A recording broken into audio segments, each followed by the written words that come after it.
We have to go to the press conference. We'll come back to you, yes. Congressman Schiff. Jeff Sessions and the entire family of the United States Department of Justice, we want to offer our most heartfelt condolences and prayers to the victims of yesterday's senseless acts of hatred and violence, to the families and friends, and to Pittsburgh's Jewish community, and to the larger community of Pittsburgh. The Jewish community of Pittsburgh is one that we as Pittsburghers treasure. It's an important part of the cultural and social identity of Pittsburgh. And so this was an attack upon our neighbors and upon our friends, and one that we felt very deeply. The fact that this attack took place during a worship service makes it even more heinous. A place of worship is a sacred place. It's a place of peace and a place of grace. It's a place where a community comes together to celebrate that they hold most dear and most sacred. And this, of course, is our first freedom as a people. So today, all over Pennsylvania, men and women in similar places of worship are in prayer for our Jewish brothers and sisters. So today we stand together as a community that rejects hatred and violence, a community where neighbors respect neighbors, where we embrace our religious diversity and we celebrate our differences. And together we mourn those whose lives were lost, and we begin the healing process. I want to commend the courageous police officers and SWAT teams who responded to the scene. They are truly heroes who, without hesitation, without concern for their own safety, ran toward gunfire to protect innocent victims.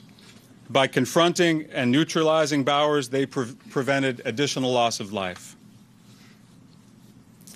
So a word about the charges. Last night, my office filed federal charges against the defendant, Robert Bowers.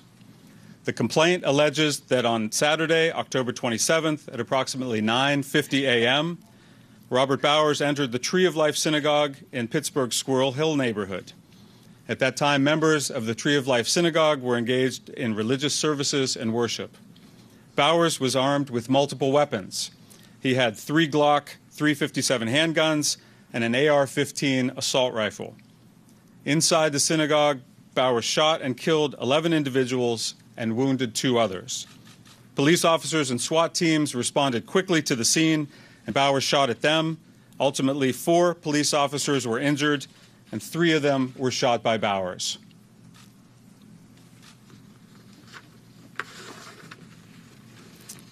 During the course of his deadly assault on the people of the synagogue, Bowers made statements regarding genocide and his desire to kill Jewish people.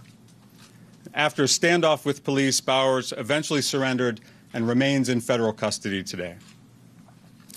So our complaint charges Bowers with 29 separate federal crimes. There are 11 counts of murdering victims who are exercising their religious beliefs. There are 11 counts of using a firearm to commit murder, and each of these counts is punishable by death. The final 7 counts are based upon the harm inflicted by Bowers upon the brave police officers who, in trying to stop Bowers' rampage, put their own lives in danger. 3 of these brave men were shot by Bowers. So Bowers is scheduled to make his initial appearance before a federal magistrate judge on Monday, October 29th at 1:30 p.m. So moving forward, the investigation is underway and our work will continue. Know that we will spare no effort or resource in ensuring that the defendant is held fully accountable for his unspeakable and hateful crimes. We would ask the public and the media to have patience with us as we conduct this investigation and understand that there are things that we cannot share at times during the course of the investigation. At the conclusion of our remarks, we'll be happy to take questions. Now you'll hear from Special Agent in charge of the Pittsburgh Field Bureau, Robert Jones.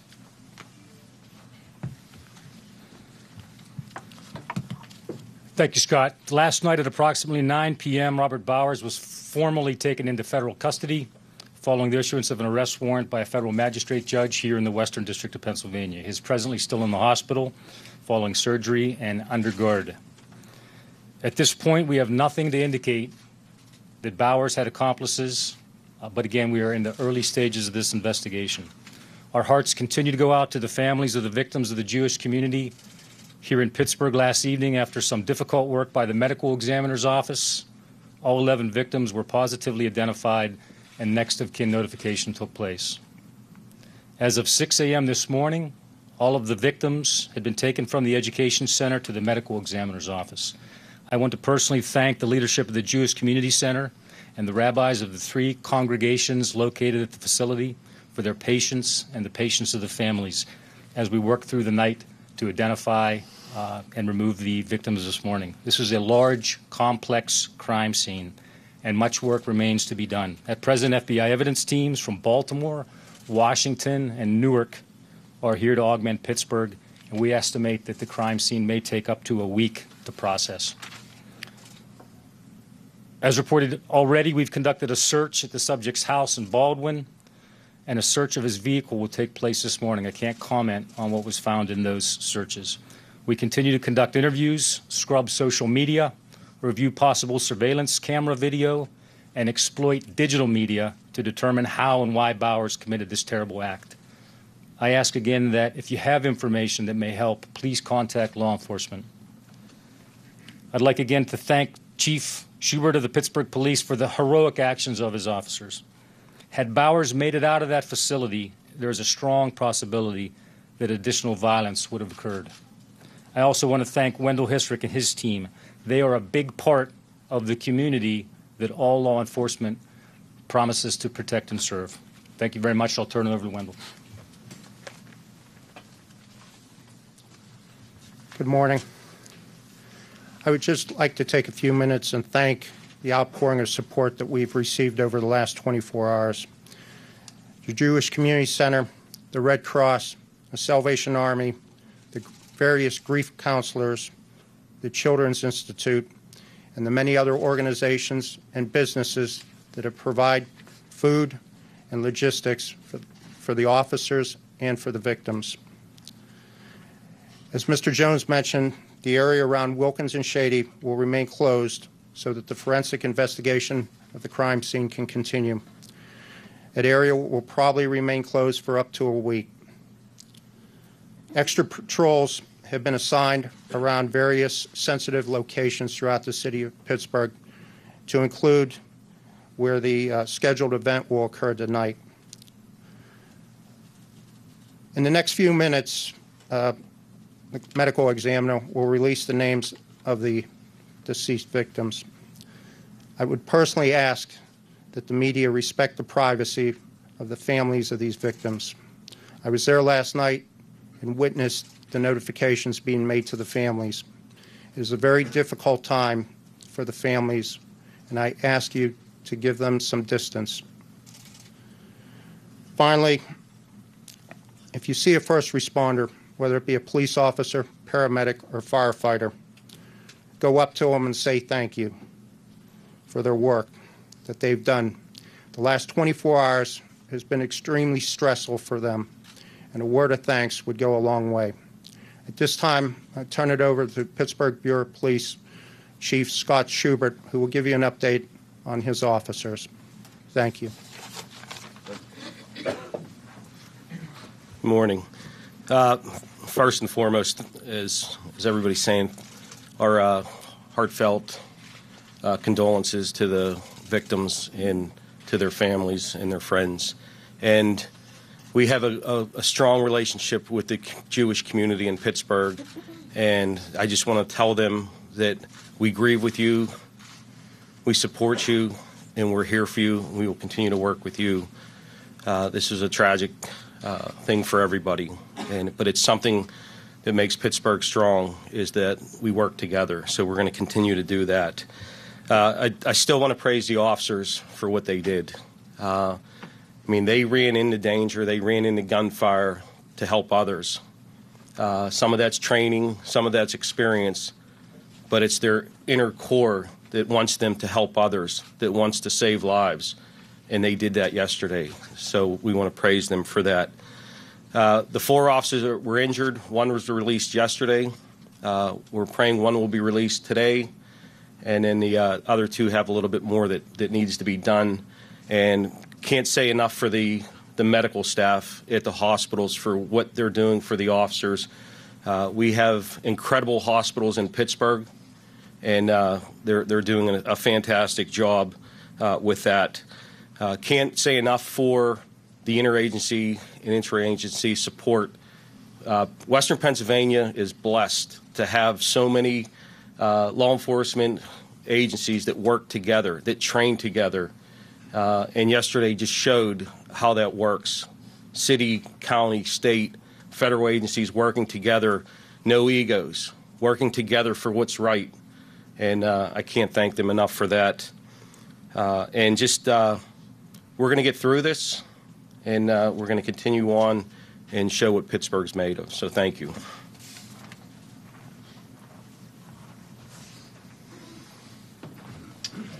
Good morning. I'm Dr. Carl Williams. I'm the medical examiner, chief medical examiner of Allegheny County. And again, I want to reiterate what everybody said so far, which is we, in my office, extend our deepest sympathies and condolences to the families. I met with them last night during the process of identification, and there's no words to express the sympathy that they need. Yesterday evening at the synagogue, we entered the synagogue and identified all 11 victims before they were removed and brought from the synagogue last night to my office. We've been involved with 4 rabbis from the synagogue and elsewhere. They can have a continued presence at my office during the process. I'm going to give you the names of the victims now, and these will be available to you afterwards. 75-year-old Joyce Feinberg of Oakland, 65-year-old Richard Gottfried of Ross Township, 97-year-old Rose Mallinger of Squirrel Hill, 66-year-old Jerry Rabinowitz of Edgewood, 59-year-old Cecil Rosenthal of Squirrel Hill, 54-year-old David Rosenthal. David and Cecil Rosenthal were brothers. 84-year-old Bernice Simon of Wilkinsburg.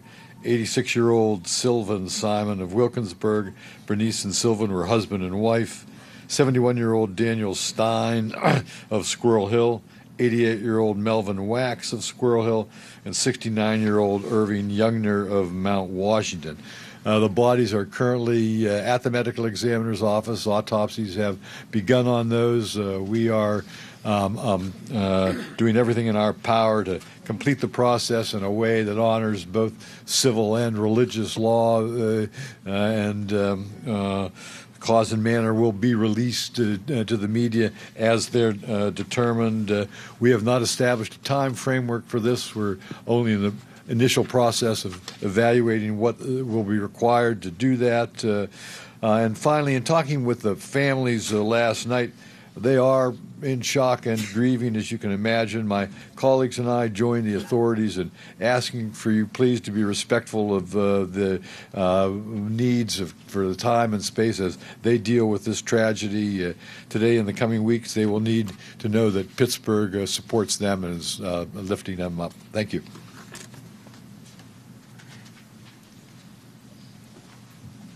Hi, I'm Jeff Finkelstein. I'm the president and CEO of the Jewish Federation of Greater Pittsburgh. So I have to begin by saying that I've seen this room a lot of times on TV, and I never thought I'd be at this podium. This is an awful, awful period for our Jewish community, and especially for the families who've been affected. And it's real once you hear the names.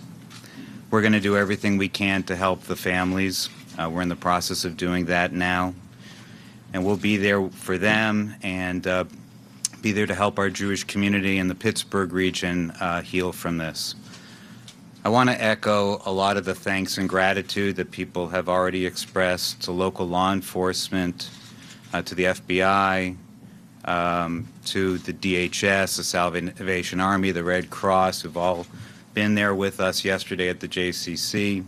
I want to thank my colleagues at the Jewish Community Center and Jewish Family and Children's Service especially for really stepping in to work with the families. And you know, we will definitely we'll get past this and be a strong Jewish community like we've always been. Thank you. I'm going to ask the mayor to come up now. Thanks, Joe. Pittsburgh's a strong town. We are a resilient city. We have been knocked down, and we've found ways to stand back up. And we've always done it in one way, by working together. To the victims' families, to the victims' friends, we are here as a community of one for you. We will be here to help you through this horrific episode. We'll get through this darkest day of Pittsburgh's history by working together. Squirrel Hill is the most diverse neighborhood in all of Western Pennsylvania. People choose to live there because of the diversity of the community. The Jewish community is the backbone. It is part of the fabric of Pittsburgh, and we will be there in all communities to support our friends in the Jewish community.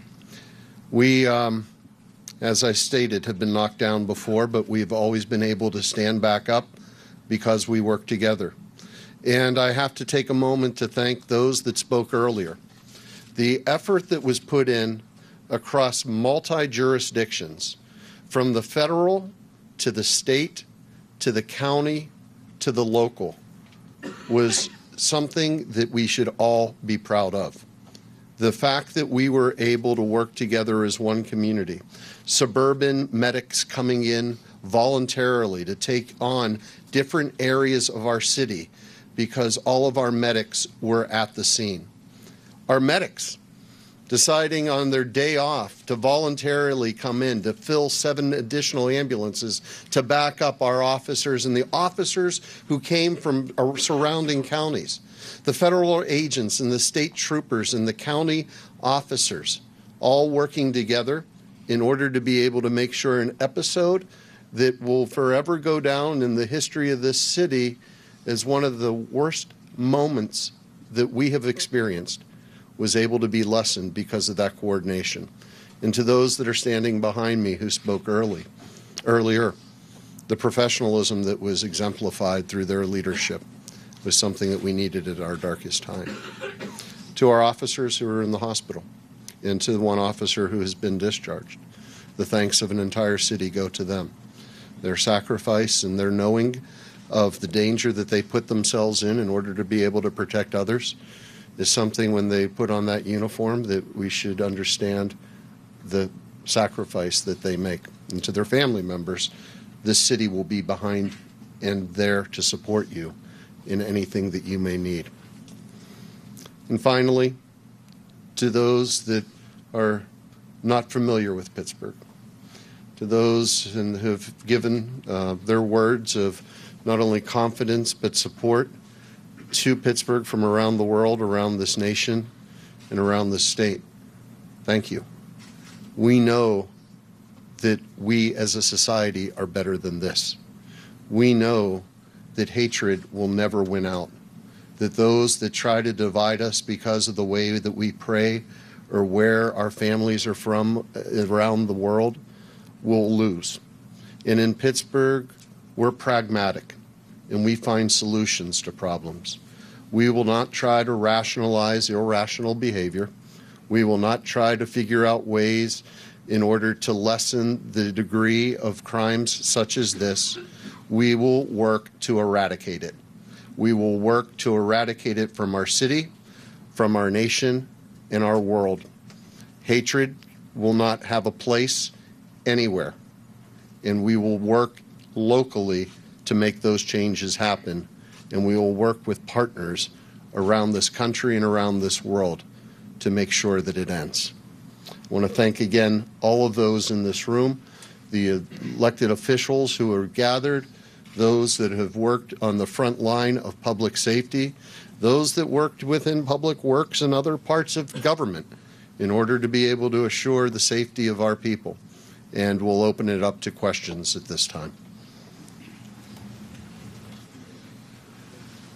Yes, officer injured. 3 were injured by the suspect. I think it's just either flying glass or a bullet fragment that ricocheted off something. Was there any indication that the alleged shooter had paced out the synagogue or had any familiarity with it before Saturday? We don't have any information on that at this point. Scott. Was the weapon used in the shooting the AR-15? Know that all the weapons he brought into the facility with him were used. Scott, a lot of people have asked if this is a case of domestic terrorism. Can you speak to that? We are treating this as a hate crime. As Special Agent in Charge Jones said, there's no indication that he's working with anyone else, and so we have charged it and are treating it as a hate crime, but continue to investigate.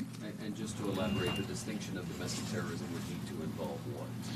The distinction between a hate crime and domestic terrorism is hate crime is where an individual is animated by a hatred or certain animus toward a person of certain ethnicity or religious faith, and it becomes domestic terrorism where there is an ideology that person is then also trying to propagate through violence.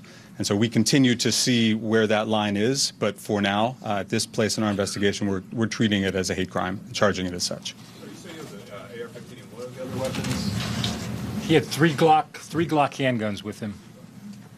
The first two officers who confronted the suspect, could you clarify where that occurred? Was it outside the building? And have you determined whether or not the shooting inside he had done the shooting he was going to do, or there was potential for more shooting outside? From what we know at this point, I know that he was exiting the building. I'm not sure if it was in the doorway or just inside or just outside. Now, your second question again? Was whether or not there was an idea that the shooting he had done inside was, he had included that, or It appears at this point that he had finished and he was exiting the building. And there was some reference to the possibility of additional shooting. Was that the idea that he had more ammunition? He's going somewhere else? We don't know of any plans to conduct additional shootings. My comments were meant in this fashion. There would have been a violent encounter probably as he left at some point. That's what I mean by additional acts of violence. What's the estimate on how many people were inside the synagogue at the time, and did anyone try to fight back? Don't know that at this time. Do you know what was going on inside the synagogue at the time? What kind of ceremony or? I actually don't know the specifics. There are 3 congregations that meet in the same building, so I'm assuming all 3 were holding services, but I actually don't know for sure. And do we know which community? Is this one specific congregation, the victims? No, I think they come from, from what I know, they come from all 3. So you moved throughout the building because they were holding services in different places in the temple, right? I don't know this motivation of where he moved and why, but as been said, he moved through the building and there were 3 separate congregations conducting services at the same time. Yes. How long did this last? How long between the time he entered until the time the police engaged him outside? We're estimating at this point 20 minutes or so, but we don't know that for sure. That's 20 minutes period between the police shootout and the initial attack, or 20 minutes for the initial? All I can tell you at this point is that the initial shots fired comments were 9:45. We know that that the EMS call went out at 9:54, and that the officer engaged him at some point after that. So that's a very rough estimate at this point. Can you idea why he went into this synagogue? I don't know why he picked this particular synagogue.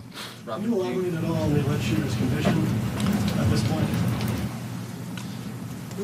Do you know? It's still, he remains in fair condition at Allegheny General Hospital with multiple gunshot wounds. Will the families be able to bury the head within 24 hours, which is customary by Jewish law, or will the investigation delay that?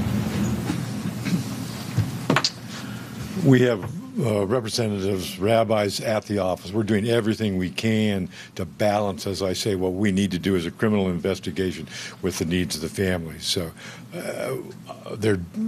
we're just in the initial stages of processing the bodies and knowing we will make sure we can do everything we can to make sure that we can release the bodies in the shortest possible time frame, making sure that we get the information we need to carry on the criminal investigation. Today, no. We hope to release the bodies. Some of the bodies will be released today. How many, I'm not sure. Were shots fired at all 3 services, and do you have any handle on how many shots in all were fired? Lots of shots were fired. There were casings everywhere, but no. Were they in all three services, the three different services? I'll have to refer to the investigation that's going on. There were different activities going on in different parts of the building, so yes. Are investigators looking at any surveillance footage that may have been inside the synagogue? Pardon me? Sorry, any surveillance footage that's being reviewed right now? We're attempting to see if there were surveillance cameras in position where we could capture footage, but we'll look at the neighborhood and try to find everything we can. Robert, was there anyone armed inside who may have tried to confront the government? I have no information that happened. From what he said, were most of the shots fired within common areas, or did he actually go into chapel sanctuaries? All we can tell you right now is that there were 3 different locations inside the facility where we found deceased victims. Do we know how he obtained his firearms? Purchased them? I personally don't have that information right now, but we're working closely with our ATF partners, and I think we have Mr. that. Mayor, can I ask a question? Mr. Mayor? Yes. In learning a lesson from this appalling tragedy, is it not time for the political classes to get together and talk about getting the gun out of American society? I've heard the president's comments of how we should arm guards in our synagogues, our churches, our mosques. I've heard the conversation over the past year about how we should arm security guards in our schools. We're dealing with irrational behavior. There is no way that you can rationalize a person walking into a synagogue during services and taking the lives of 11 people.